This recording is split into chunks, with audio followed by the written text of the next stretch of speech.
말씀 봅니다. 로마서 12장 3절에서 8절까지.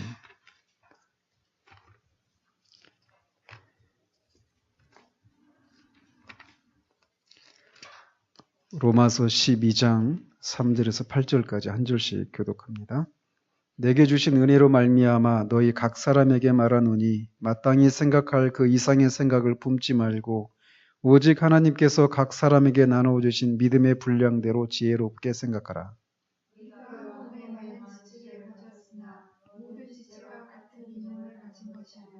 이와 같이 우리 많은 사람이 그리스도 안에서 한 몸이 되어 서로 지체가 되었느니라.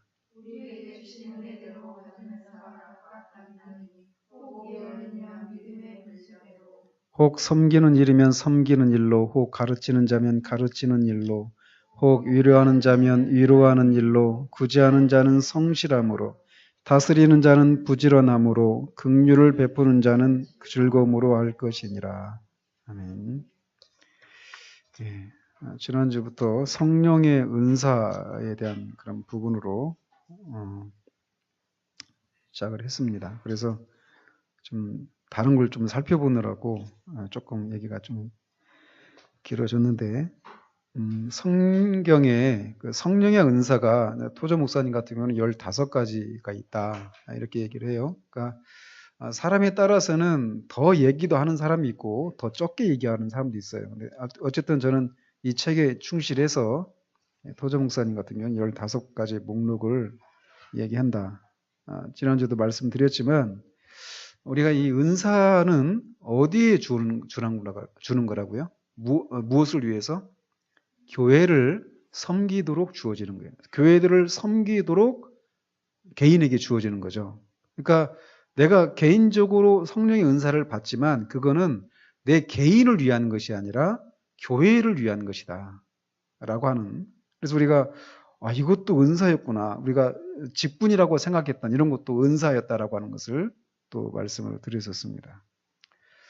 어쨌든 교회를 섬기도록 하나님의 그리스도의 몸인 그 교회를 섬기도록 그 몸을 구성하는 지체들에게 은사를 주셨는데, 그 은사를 가지고 성령이 주신 그 은사를 가지고 교회를 섬겨야 된다라는 것이었어요. 그러면서 오늘은 그 은사들이 없을 때 어떤 일이 일어나는가, 이 부분부터 살펴보도록 합니다. 성령님께서 은사들과 그 은사들을 받은 지체들을 통하여 일하실 때 교회의 일이 이루어집니다. 그러니까 이게 여기가 뭐 핵심적인 내용이죠. 지난주에 살펴봤던 내용에 145쪽에 있어요. 우리가 은사들을 인정하지 않거나 그것들을 거부하거나 또는 어떤 이유로든 우리에게 그 은사들이 없을 때 교회는 비성경적인 방법들을 통해서 교회의 일을 이루려고 애쓸 것입니다. 그래서 이제 성령님의 은사들을 의지하지 않는 교회들에 나타나는 잘못된 현상들 몇 가지를 이제 살펴보도록 하는데, 가장 먼저 이 은사가, 교회 성령의 은사가 없으면 교회에서 나타나는 모습은 뭐냐면 인본주의가 나타난다라고 말하고 있어요. 만일 당신에게 손이 없다면 당신은 손 없이 어떤 일을 이루려고 최선을 다할 것입니다. 또 눈이 없다면 눈 없이 어떤 일을 수행하려고 최선을 다할 것이고, 마찬가지로 발이 없다 하더라도 기어서라도 당신의 일을 이루려고 애쓸 것입니다. 가만히 있지 않는단 말이죠. 무엇이라도 한단 말이에요. 그리스도의 몸된 지체들에게 성령의 은사들이 필요하다는 것을 우리가 인정하지 않는다면 우리는 인본주의적인 방법에 의존하게 됩니다. 사실 이런 현상은 오늘날 많이 발견됩니다. 거듭 말씀드리지만 이 책이 1950년대 중반에서 60년대 사이에 쓰여진 책이란 말이에요. 이분이 63년에 소천하셨으니까. 근데 이게 지금 이 시대에 이 한국교회 현실에도 적실하게 적용되고 있는 현실이라는 것입니다. 그래서 교회 안에서 나타나는 그런 인본주의적 현상, 그게 뭐냐면 예를 들어서 성령의 은사들이 없을 때 우리는 사람들의 재능, 달란트라고 하죠. 영어로 탤런트입니다. 달란트에 의존합니다.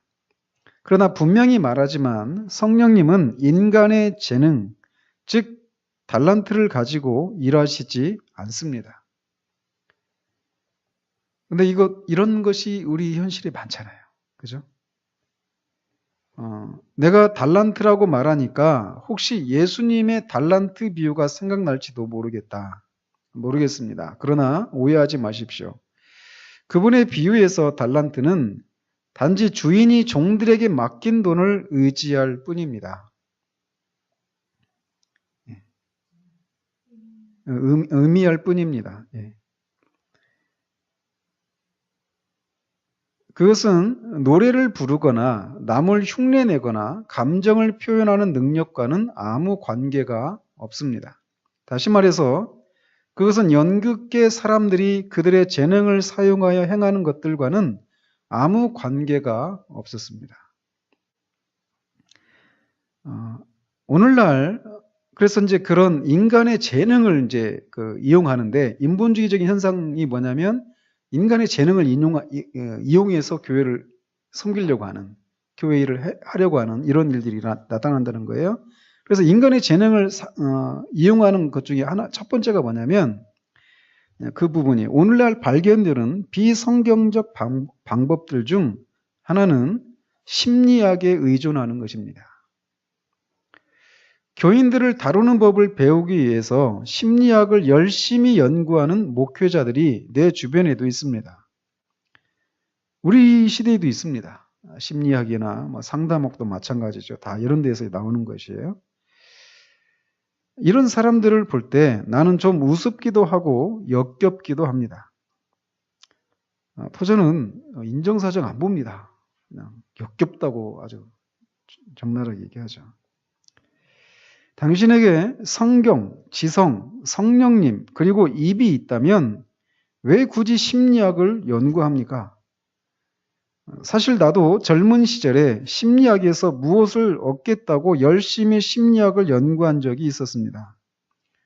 나는 존 왓슨, 윌리엄 제임스, 그리고 특히 정신의학과 정신분석가의 아버지라는 프로이트를 연구했습니다. 요즘 칼 융까지 해서 이 심리학을 의존하는 사람들이 한국교회 안에 또 많아요. 그런 목회자들이. 아주 유명한 그런 분이 계시죠. 그래서 설교 들어보면 이런 굉장히 프로이트나 칼 융이나 이런 얘기들, 그래서 무슨 컴플렉스 얘기들 많이 하잖아요. 이런 것들을 그러니까 사람의 심리 상태를 그 심리학의 근거에서 접근을 해 나가는 그런 설교들이 있어요. 근데 언뜻 들으면 굉장히 지적이고 굉장히 사람의 심리를 막 잘 간파하는 것처럼 보입니다.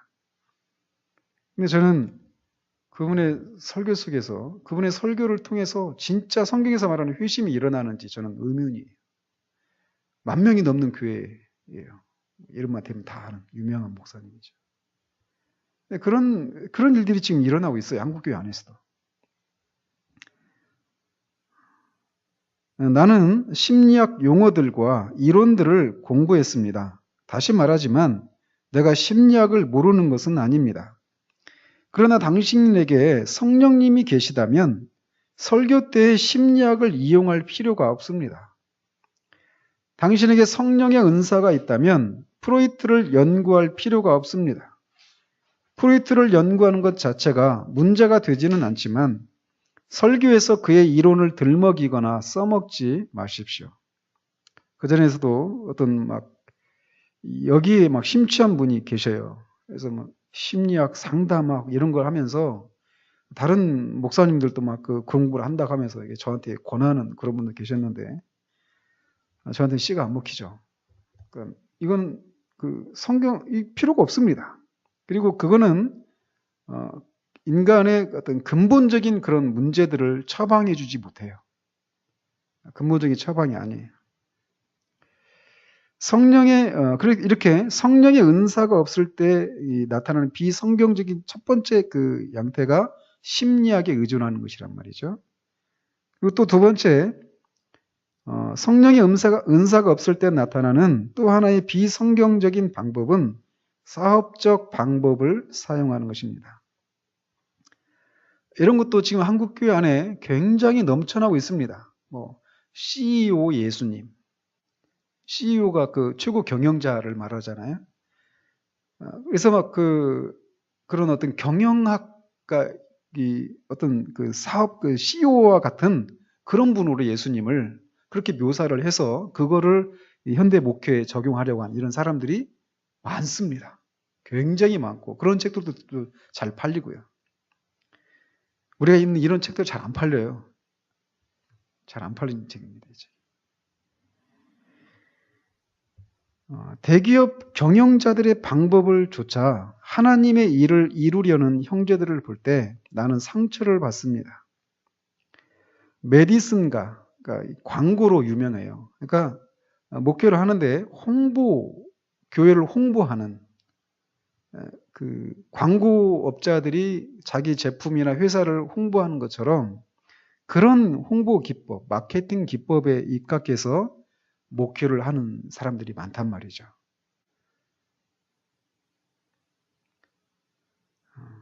그런 것을 해서 교회가 커진다면 다 용서되는 분위기. 이게 한국교회 현실이에요. 메디슨가나 월가는 금융 기법입니다. 그 월스트리트라고. 그 월가에서 사용되는 방법들을 받아들이는 것은 그리스도의 몸에 인공 팔다리를 붙이는 것과 같습니다.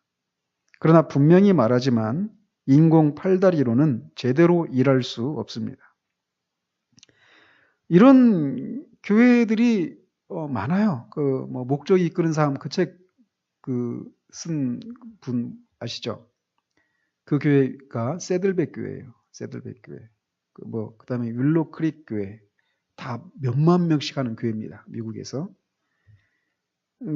교회 출발 자체가 그렇게 시작을 했어요. 어떻게 시작했냐면 마케팅 그 제품을 낼 때 먼저 하는 게 뭐냐면 시장 조사예요. 그러니까 소비자들이 어떤 제품을 원하는가, 그리고 기존 제품에서 어떤 것에 대해서 불만족하고 있는가, 이런 것들을 다 조사하는 거예요. 그런 것처럼 교회를 개척하기 전에 교회를 안 나오는 사람들이 기존 교회에 대해서 어떤 것에 대해서 불편해하고 불만을 갖고 있는가, 이걸 다 조사하는 거예요.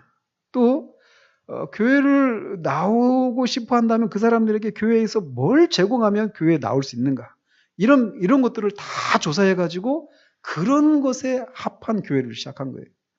그러면서 교회가 수만 명 교회로 커졌죠. 그 교회가 세들백 교회예요. 그리고 그렇게 해서 교회가 성장하니까, 그 성장하면 우리는 한국에 있는 대형교회를 통해서 그 방법이 고스란히 한국으로 들어오고, 대형교회가 되고 싶어하는 수많은 작은 교회들이, 또 중형교회들이 대형교회에서 하는 방법들을 다 따라합니다. 유행처럼 말이에요. 방법이 뭐냐면, 그것을 하는 목적이 뭐냐면 교회 성장이에요. 교회 성장이에요. 목적이 거기에 있어요. 그래서 교회 성장론자라고 하죠. 그래서 이들은 사람들이 불편해하는 메시지를 전하지 않아요. 그래서 죄, 이런 거 다 부정적인 메시지라는 거죠. 이런 걸 전하지 않아요. 근데 그렇게 해서 교회가 몇만 명이 모이는 교회로 컸어요. 성장을 했어요. 그게 교회인가? 진짜 그 안에서 진짜 회심의 역사가 일어났다고 말할 수 있는 사람들이 있을까? 이런 회의들이 있는 거죠. 이런 회의들이. 근데 이런 걸 안 하면 이제 교회에 뒤처지고, 소위 전통적인 그런 방법으로 하면 교회가 안 된다, 이 생각이 번져 있습니다. 어디 가면 알 수 있냐면 신학교 가면 알 수 있어요. 신학생들이 다 그런 생각을 갖고 있어요. 그들에게 그들이 추구하는 거 뭐냐면 정보예요, 정보. 얼마나 많은 정보를, 얼마나 지금 현재 지금 막 떠다니고 있는 그런 고급 정보들, 교회를 성장시킬 수 있는. 그래서 성장만 된다면 수단과 방법을 가리지 않는. 그러니까 여기서 메디슨가나 뭐 월가에서 이들이 또 도덕적인 가치를 추구합니까? 아니죠. 이윤 창출이잖아요. 그죠? 그런 것처럼 교회 성장이 그들의 신이에요.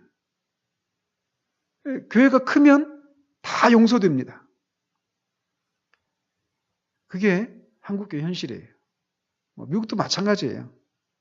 다 그 안에서도 진짜 교회가 존재하는 이유가 거룩함과 순결함을 통해서 하나님이 그리스도를 통해서 하신 일들을 드러내고 하나님의 그 온전하심을 드러내는 거기에 있다라고 하는 것을 알고 그것을 추구하려고 하는 교회들이 있죠. 그런데 소수예요. 정말 소수입니다.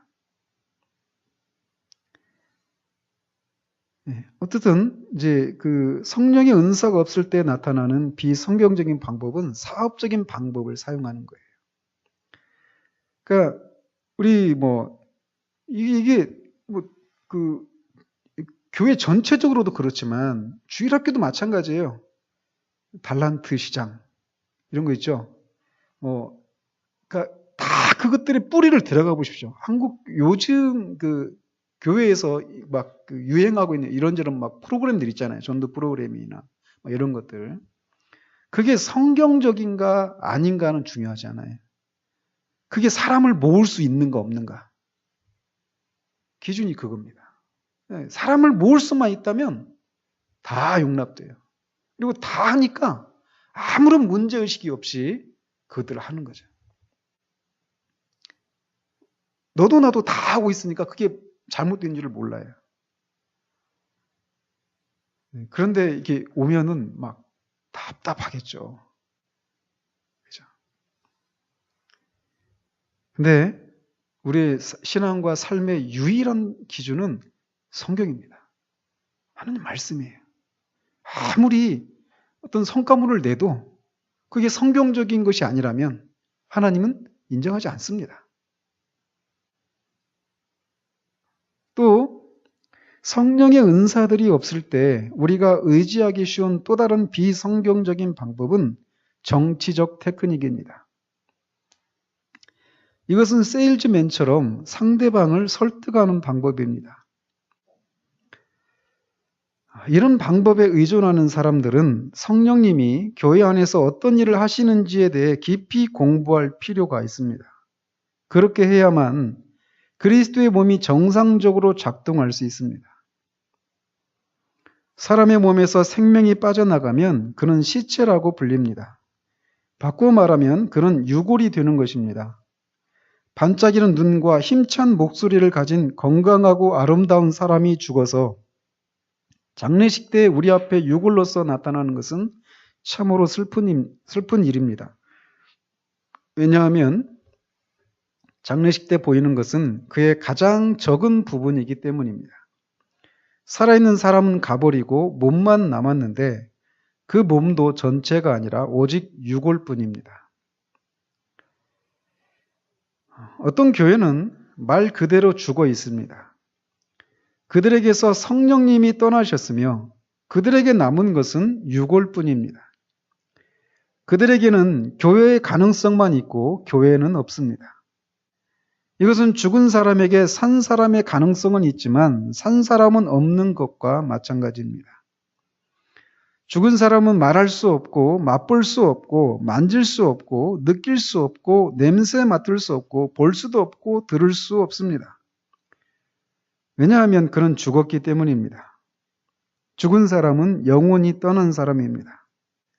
성령님이 교회에 계시지 않을 때 교회는 사업적 수완, 정치적 테크닉, 심리학 또는 기타 인간의 방법과 노력에 의지하게 됩니다. 그러므로 교회 안에 성령님이 계셔야 할 필요성은 아무리 강조해도 지나치지 않습니다. 그러니까 성령의 그런 은사를 사용해서 교회를 하지 않는다면 그거는 죽은 시체와 같다라는 거죠. 그죠? 근데 그 속에서 막 살아있는 것처럼 많은 죽어있다고 해서 아무것도 안 하는 게 아니에요. 이런 성령의 은사가 아닌 다른 인본주의적인 그런 방법들을 통해서 비성경적인 방법을 통해서 교회는 굉장히 활발하게 움직여 갈 수 있어요. 그러다 죽어있다라는 거죠. 무서운 얘기죠. 성령님이 없으면 영혼과 관련된 일은 하나도 이루어질 수 없습니다.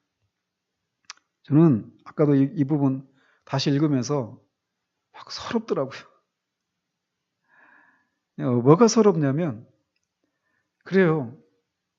우리는 심리학에 의지하지 않고 또 정치적인 테크닉이나 어떤 기업을 경영하는 그런 방식으로 교회를 하지 않으려고 해요.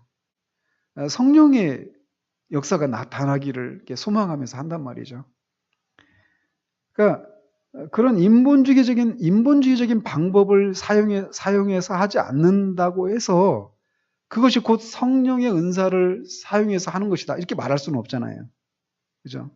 그러니까 그런 걸 안 하는 것과 진짜 그 성령의 은사를 사용해서 실제로 하는 것과는 또 다른 문제라는 거죠.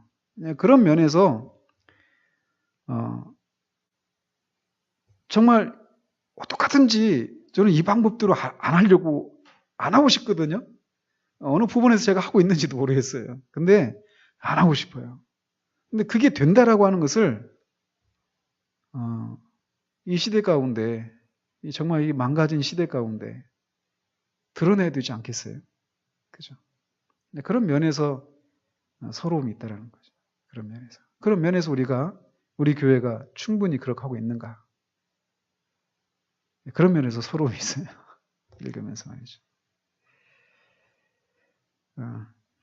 내가 성령이 없으면 영혼과 관련된 일은 하나도 이루어질 수 없습니다. 거듭나는 일도 성령의 일이시고 거듭난 영혼이 말씀 안에서 성령의 인도 안에서 자라가고 거룩해져 가고 이런 것도 성령의 일이란 말이에요. 이렇게 없으면 영혼과 관련된 것은 일어날 수가 없죠. 내가 이렇게 말하니까 혹자는 당신의 말이 사실이라면 우리는 방언 운동에 매진해야 할 것입니다. 왜냐하면 방언을 하는 것이 성령 충만을 받았다는 증거이기 때문이다라고 말할지도 모릅니다. 그런데 지금도 이런 주장하는 사람들이 있죠. 우리나라에서도 오순절 그 수목원 계통에 있는 그 교회들에서 이렇게 말을 하는 사람들이 많습니다. 나는 이런 식으로 말하는 사람들을 많이 보았고 그들에게 오랜 세월 말씀을 전했습니다. 나는 그들을 깊이 연구했기 때문에 그들을 잘 알고 있으며 그들을 매우 동정합니다. 그런 사람들이 속한 교회들 중에는 아주 경건하고 아름답고 건전한 교회도 있습니다. 나는 어떤 사람에게도 상처를 주고 싶지 않습니다. 그러나 그리스도인으로서 우리는 진리를 기뻐하며 진리에 대하여 하나님께 감사해야 합니다. 그 진리가 경우에 따라 사람들에게 상처를 줄지라도 말입니다. 방언 운동은 다른 모든 은사들보다 방언의 은사를 너무 강조하는데 사실 바울에 의하면 방언의 은사는 가장 작은 은사였습니다. 실제로 보십시오. 보면은 방언이 가장 작은 위치에 낮은 자리에 처져 있어요. 은사들 중에. 우리는 방언 은사를 굉장히 높게 치죠. 한국교회 안에 그런 게 있습니다. 그죠? 그래서 방언을 하면 굉장히 내가 아주 성령 충만한 사람이고 방언을 못하면 나는 아주 영적이지 않은 사람인 것 같이 생각하는 그런 경향이 있어요. 근데 그리스도인은 다 영적인 존재예요. 그리스도는 일단 그가 진짜 거듭난 그리스도인이라면 그는 다 영적인 존재입니다. 아시겠죠? 이것도 언젠가도 한번 말씀을 드릴 거예요. 주제 가지고. 방언 운동의 추종자들 중에는 방언의 은사를 비성경적 방법으로 사용하는 사람들도 있는데 그들에게서는 성경 말씀보다 개인의 감정을 앞세우는 경향도 때때로 나타납니다. 그러나 이것은 결코 옳지 않습니다. 그래서 방언이 그러니까 성경대로 고린도전서 12장과 14장에 입각해서 방언은 그를 통변하는 사람이 없으면 하지 않아야 됩니다. 방언이. 그리고 이 방언을 하는 것을 통해서 고린도 교회가 영적인 혼란에 빠진 것이 방언을 막 하면서 서로 자기가 영적으로 더 우월한 사람이다. 이것을 막 자랑하려고 했잖아요. 그죠? 그러면서 이 방언이 막 터지면 나도 어쩔 수가 없이 나도 막 어떻게 절제를 못하고 막 나온다. 나도 할 수 없이 이런 얘기도 하잖아요. 근데 거기서 보면 방언하는 사람이 순서를 따라서 하라고 하잖아요. 그죠? 그 얘기는 뭡니까? 그러니까 막 어쩔 수 없이 막 어떤 사람이 방언하고 있는데 그 방언도 이게 나온 김에 다 말씀을 드리면, 왜냐하면 우리 중에도 방언하시는 분이 계시잖아요. 근데 이제 어떻게 방언을 해야 되는지 잘 이거를 막 교회 안에서 제대로 정리가 안 된 채로 막 그냥 하거든요. 그냥 여기서 간단하게만 말씀드리면, 방언을 하시되 이거는 통변하는 사람이 없으면 방언을 하지 않는 게 맞습니다. 그러니까 방언을 해석해 주는 사람이 없으면 통변의 은사라고 하죠.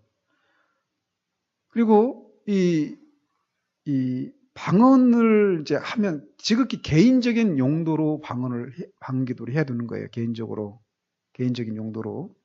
근데 이제 우리가 이렇게 모여서 기도하다 보면 간혹 이렇게 방언을 하기도 하잖아요. 근데 그것이 상대방에게, 다른 옆에 있는 사람들에게 방해가 되지 않게 하십시오. 방언을 하시되. 왜냐하면 그 옆에 기도 소리가 들리면 방해가 되잖아요. 더더군다나 방언으로 하면 이 방언을 못하는 분들은 더 방해받습니다. 저는 방언 못하지만 방해받지는 않아요. 그렇지만 대부분 그래요. 그러니까 그렇게 하십시오. 그리고 그러니까 방언이 터지면 막 나도 어쩔 수 없이 방언이 막 나온다. 그런 거 없습니다. 절제가 가능해요. 왜? 순서를 따라 하라고 하잖아요. 그리고 예언이 또 다른 예언의 은사를 가진 사람에 의해서 통제받으라고 얘기하거든요. 그 사도가. 그 얘기는 뭡니까? 나 멈추고 싶은데 어쩔 수 없어요. 이렇다면 사도가 그렇게 말하는 건 합리적이지 않잖아요. 그죠? 근데 그럴 수 있으니까 그렇게 하라고 하는 겁니다. 그러니까 나도 어쩔 수 없이 막 합니다. 이런 거 아니라는 거예요. 그래서 우리가 어쩔 수 없이 막 나도 모르게 막 터져 나오고 막 그래서 막 기도하면서 이게 하나님의 뜻이다 이렇게 생각하는 경우도 있잖아요. 어떤 사안들을 가지고 기도할 때. 그러니까 우리가 약간의 어떤 초자연적이고 신비적인 그런 어떤 접하면 그게 곧 하나님의 뜻이다 이렇게 생각하기 쉽단 말이에요. 그렇지 않을 수도 있습니다. 그리고 방언을 가지고 이것을 이렇게 전에 교회에서도 보면 어떤 분이 방언으로 막 배틀을 하더라고요. 배틀이 뭔지 알죠? 서로 막 경쟁을 하는 거예요. 제가 그거 보고 참 가관이 아니더라고요. 그 방언 가짜입니다. 방언을 막 하는데 그 옆에 사람하고 막 서로 경쟁을 하는 거예요. 방언으로 막 앉으려고.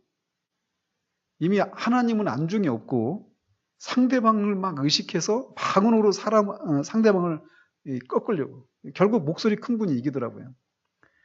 근데 그 전혀 비성경적입니다. 어쩌면 사단이 그런 부분을 가지고 장난할 수도 있어요. 거기에 놀아날 수도 있습니다. 이렇게 하고 있는 나는 얼마나 영적인가. 속으면 안 돼요.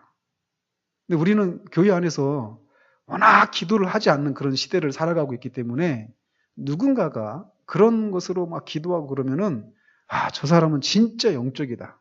기도가 깊어. 어떤 문제가 있으면 가서 상담하고 기도 받기도 하고 막 그러잖아요. 근데 많은 경우 그게 잘못된 기도일 수도 있다는 것이. 어쨌든 그 고린도전서 그 12장 14장 다룰 때 더 상세하게 하도록 하고요. 어쨌든 이 비성경적인 방법으로 방언을 사용하는 사람들이 있어요. 심지어는 전도하면서 그런 사람도 봤습니다. 전도하면서 방언으로 전도하더라고요. 뭐 하자는 겁니까 지금? 그러니까 내가 이런 것도 한다라는 거죠. 기독교에 이런 것도 있다. 신비한 이런 것도. 잘못하는 거죠. 이것을 통해서 자기를 높이려고 하는 거예요. 자기를 드러내고 인정받으려고 하고 그것을 통해서 다른 사람을 영적으로 제압하려고 하는 성경적이지 않습니다. 자, 계속 보시면 형제여 하나님께서는 우리에게 성경을 주셨습니다. 그러므로 오직 성경이 기준이 되어야 합니다. 누군가 내게 달려와 온몸을 떨며 어떤 주장을 역설한다 할지라도 그것이 성경에 나오지 않는 주장이라면 나는 결코 받아들일 수 없습니다. 나는 성경만을 믿을 뿐입니다. 그러므로 나를 설득시키려거든 성경 말씀으로 설득시키십시오. 또 이건 이제 성령의 은사를 따라 교회를 이제 해나가야 된다 이렇게 말할 때 한쪽에서는 이렇게 그러면 방언을 우리가 추가해야 되겠구나 이렇게 말하는 사람이 있다라는 거예요. 왜냐하면 방언은 성령의 은사를 받았다라고 하는 가장 대표적인 그런 것이니까 방언을 이렇게 주장하는 이런 사람이 있다라는 거죠. 근데 또 반대 의견도 있다라는 거예요. 오늘날 기독교 일각에서는 사도들이 세상을 떠났을 때 성령의 은사들도 사라졌다라고 주장하는 사람들도 있습니다. 이런 사람들을 은사 중단론자라고 부릅니다. 은사 중단론자. 여기에 해당되는 사람들이 개혁주의에서도 엄밀한 개혁주의를 말하는 분들이 여기에 많이 해당이 돼요. 다시 말해서 사도들이 죽은 후에는 더 이상 성령의 은사가 나타나지 않는다고 그들은 주장합니다. 그들이 주장하는 근거가 뭐냐면 이를테면 방언이나 예언 이런 것도 없다 이렇게 얘기하거든요. 그들이 주장하는 근거가 뭐냐면 방언이나 예언은 아직 초대교회가 이 성경이 처음부터 있었던 게 아니잖아요. 그죠? 그래서 이 하나님의 말씀이 하나님의 계시가 방언이나 예언을 통해서 교회에 주어졌다라는 거예요. 그러니까 방언은 성령의 은사인데 그게 어떤 용도로 주어진 거냐면 계시의 방편으로 주어진 거라는 거죠, 교회에. 근데 계시가 최종적으로 완성이 됐습니까? 안 됐습니까? 완성이 됐어요. 뭘로? 성경으로. 성경이 기록이 되면서 교회의 계시가 종료가 됐어요. 그러니까 새로운 성경 이후에 또 다른 계시를 받았다. 이렇게 말하면 다 잘못된 거란 말이죠. 근데 그러니까 성경이 완성이 됐으니까 계시가 완성이 됐으니까 계시의 방편이었던 방언과 예언도 어때요? 끝내야죠. 없어져야죠. 그죠? 그렇게 얘기를 하는 거예요. 계시의 방편이었다라고. 그러나 성경에는 그런 것을 말할 수 있는 근거가 없습니다. 다시 말해서 사도들이 죽은 후에는 더 이상 성령의 은사가 나타나지 않는다고 그들은 주장합니다. 이 은사 중단론자들이. 이런 사람들과 일부 방언운동 추종자들은 서로 극과 극의 주장을 하는 것입니다. 후자의 사람들은 방언의 은사가 나타나지 않으면 성령 충만을 받은 것이 아니라고 주장합니다. 반면 전자의 사람들은 오늘날 교회에는 아무 은사도 나타날 수 없다고 주장합니다. 이렇게 우리를 혼란스럽게 하는 주장들이 난무하는 시대에 우리는 어떻게 방향을 잡아야 하겠습니까? 나는 당신에게 하나님을 섬기는 귀한 모범을 보인 사람들과 그들의 업적에 대해 이야기해주고 싶습니다. 나의 이야기를 들으면 방금 언급한 두 가지 극단적 견해들이 얼마나 잘못된 것인지를 분별할 수 있을 것입니다. 먼저 히포의 감독 어거스틴, 우리가 성 어거스틴이라고 하는 분이 있죠. 어거스틴은 하나님과 동행한 경건한 사람으로서 위대한 참여록을 썼습니다. 그의 참여록은 지난 50년 동안 근본주의 작가들이 쓴 책들보다 하나님을 우리에게 더 많이 보여줍니다. 제가 지금 카페에 올리는데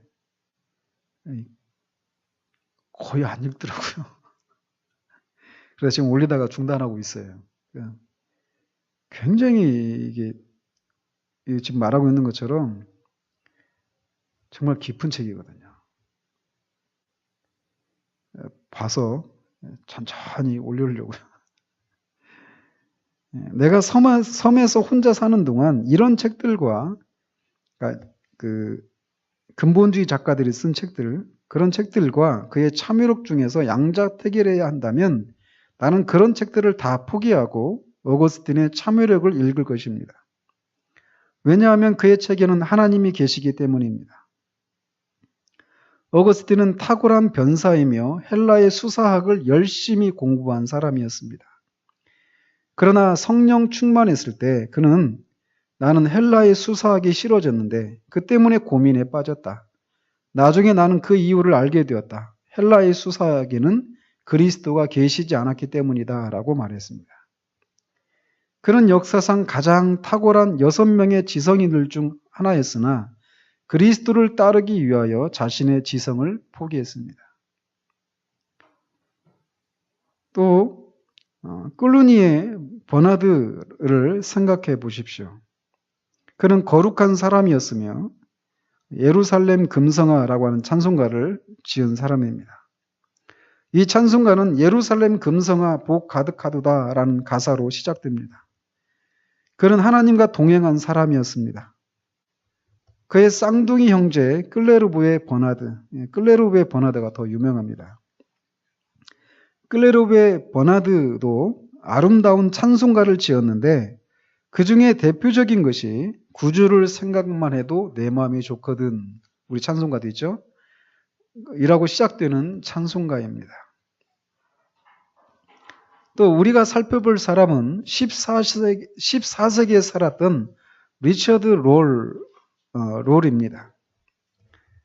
그 설명서를 읽어보십시오. 그는 수사였으나 은혜가 너무 충만하여 수도원에 머물 수 없었습니다. 그리하여 기타를 들고 영국의 전 지역을 돌아다니며 복음을 전했습니다. 그는 복음을 가리켜 뜨거움, 향기, 그리고 노래라고 불렀습니다. 그렇습니다. 복음은 뜨거웠고 향기로웠고 듣기에 아름다운 음악이었습니다. 또 로렌스 형제가 있습니다. 우리나라도 이분 책이 나왔어요. 하나님의 임재 체험. 하나님의 임재 연습이죠. 그 책이 있습니다. 그 책도 한번 꼭 읽어보시기 바랍니다. 로렌스 형제는 하나님의 임재를 훈련한 사람이었습니다. 그는 하나님을 사랑하는 동기에서 비롯된 것이 아니라면 땅에서 지푸라기 하나라도 줍지 않았습니다. 그의 임종 때 사람들이 로렌스 형제여, 당신은 무엇을 하고 있습니까? 라고 물었습니다. 그때 그는 나는 내가 영원히 행하려고 계획한 일을 하고 있습니다. 그것은 하나님을 예배하는 것입니다. 내가 죽는다 해도 나의 일을 바꾸지 않을 것입니다. 나는 이 땅에서 40년 동안 하나님을 예배했습니다. 천국에 가더라도 나는 지금 하고 있는 일을 계속할 것입니다. 라고 말했습니다. 얘기를 한마디 더 붙여서 말씀을 드리고 싶어요. 그러니까 여기서 로렌스가 그런 얘기 하잖아요. 브라더 로렌스 이렇게 불렸거든요. 자기가 40년 동안 해왔던 일이 하나님을 예배하는 일이었대요.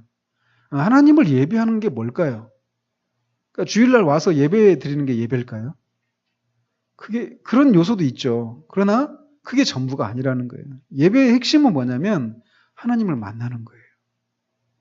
하나님과 우리 영이신 하나님을 우리의 영이신 하나님을 만나고 그분과 교제를 나누는 거예요. 그러면서 그분 되심 앞에 우리가 감격하고 그분을 신뢰하고 사랑하고 숙모하는 이것이 바로 예배란 말이에요. 이거를 예배 모임에서만 하는 것이 아니라 물론 거기서도 그렇죠. 뿐만 아니라 모든 삶의 자리 가운데서도 이렇게 했단 말이죠.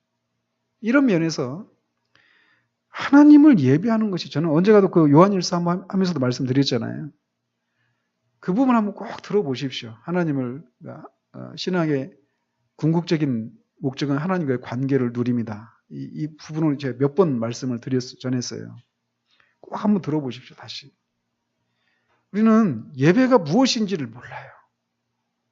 하나님의 성품 앞에서 그분을 이렇게 즐거워하고, 막 경배하고, 우리의 모든 것들을 다 그분께 쏟아내는 것이 무엇인지.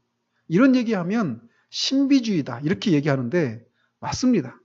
그런 의미에서, 저를 신비주의자라고 부른다면, 저도 토저처럼 얼마든지 저는 신비주의자로 불리고 싶어요. 근데 그런 면에서 우리는 이런 예배가 무엇인지를 모르는 시대를 살고 있다는 거예요.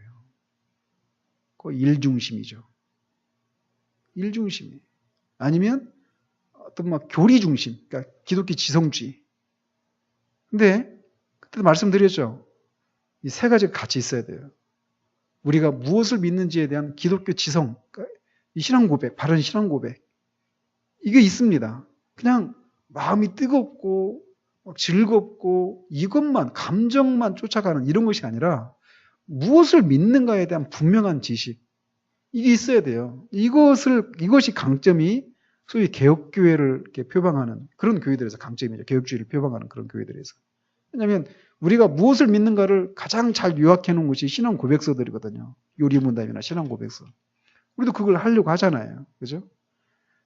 그러나 그것만 가지고 안 된단 말이에요. 그것과 함께 또 무엇이 있느냐면 우리가 실제로 우리의 삶을 살아야죠. 그러니까 기독교적인 그런 실천을 해야 돼요.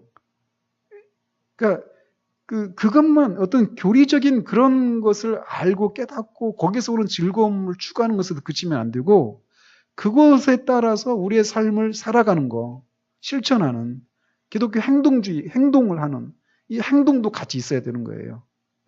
그러나 그것만 있어서도 안 된다는 거예요. 뭐냐?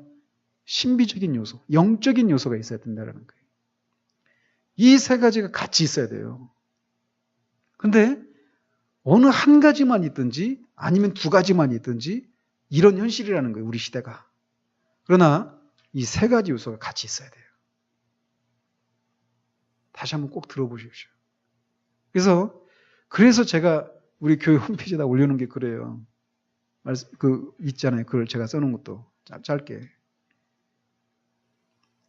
얘기가 길어지니까 여기서 말도록 하죠. 근데 로렌스 형제는 그 부분이 그러니까 하나님을 영적으로 하나님과 이렇게 교제하는 이 부분에 그것만 있었던 건 아니에요. 근데 이 부분에 있어서 이 메마른 시대에 우리 영혼이 무엇을 잃어버렸기 때문에 메마른가를 말해주는 수 있는 어떤 모범이 될 수 있는 그런 사람이라고 저는 생각이 되어져요. 그래서 이분 책도 꼭 읽으십시오. 이것도 그렇고, 예. 또 토마스 아켄피스는 기독교의 고전이 되는 그리스도를 본받아라고 하는 책을 썼습니다. 사람들이 말틴 루터 박사라고 불렀던 종교개혁가 루터는 나는 교황을 공격하고 마귀를 화나게 하는 일에 헌신할 것이다 라고 말했습니다.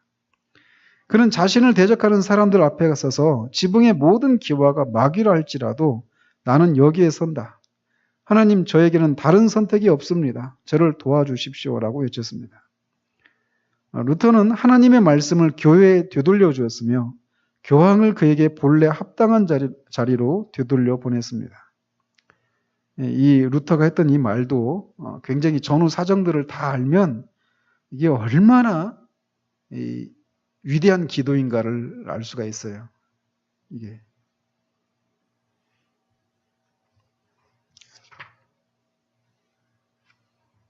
지금 오늘 여기 살펴보려는 한 사람이 지금 굉장히 많아요.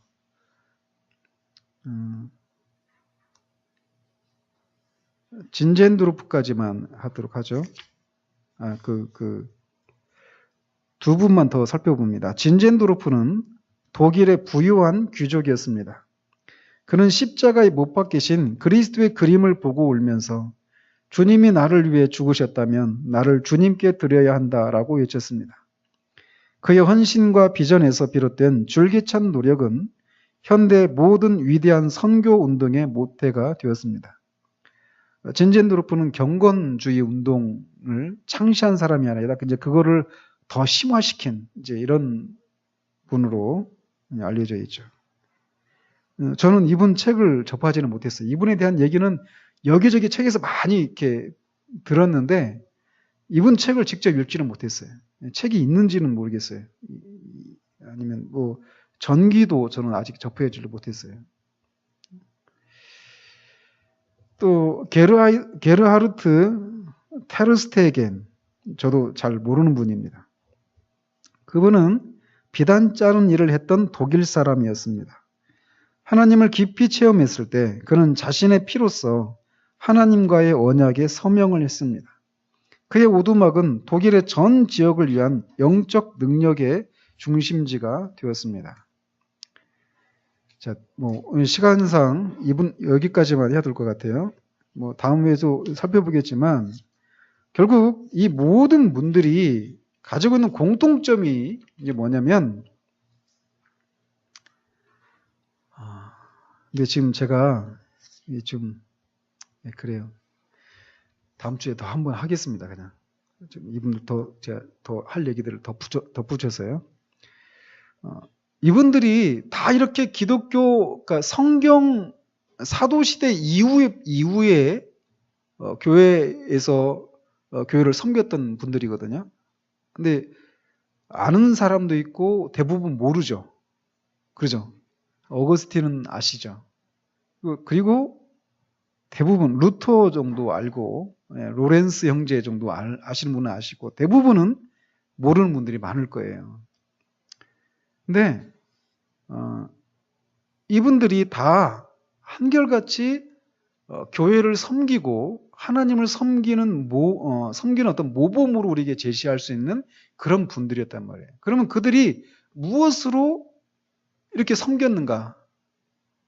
성령의 은사로 섬겼다라는 거예요. 성령의 은사로.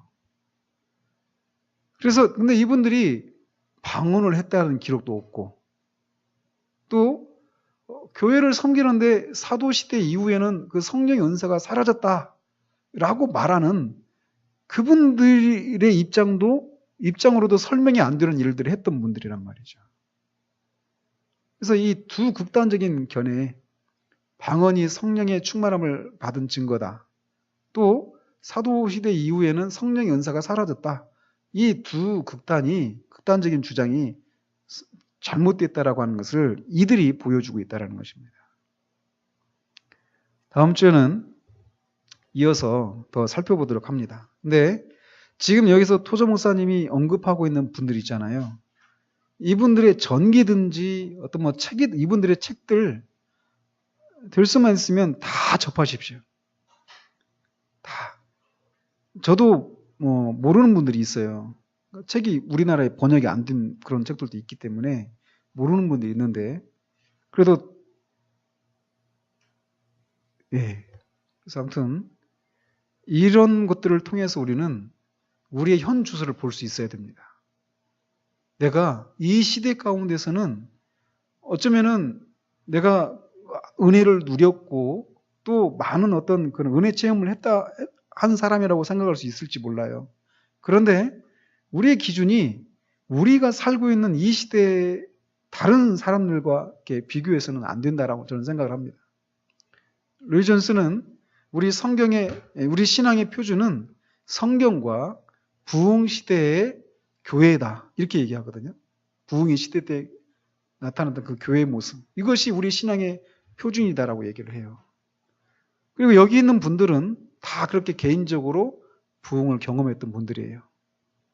그렇기 때문에 우리는 우리의 신앙을 우리 시대의 다른 사람과 비교 속에서 내가 그래도 조금 낫구나 이런 생각을 가져서는 안 된다는 거예요. 여기로 돌아가서 이분들의 삶을 보면서 내게도 이들에게 있었던 것들이 있었지만 아직도 갈 길이 멀구나 라고 하는 것을 알면서 그것에 대해서 절망하는 것이 아니라 사모하면서 이들이 누렸던 그 삶을 우리도 누려지기를. 왜냐하면 이것이 없으면 교회를 섬기는 것이 가능하지가 않으니까 그래요. 그런 것들이 우리 가운데 더 커져가기를 바랍니다. 기도하겠습니다.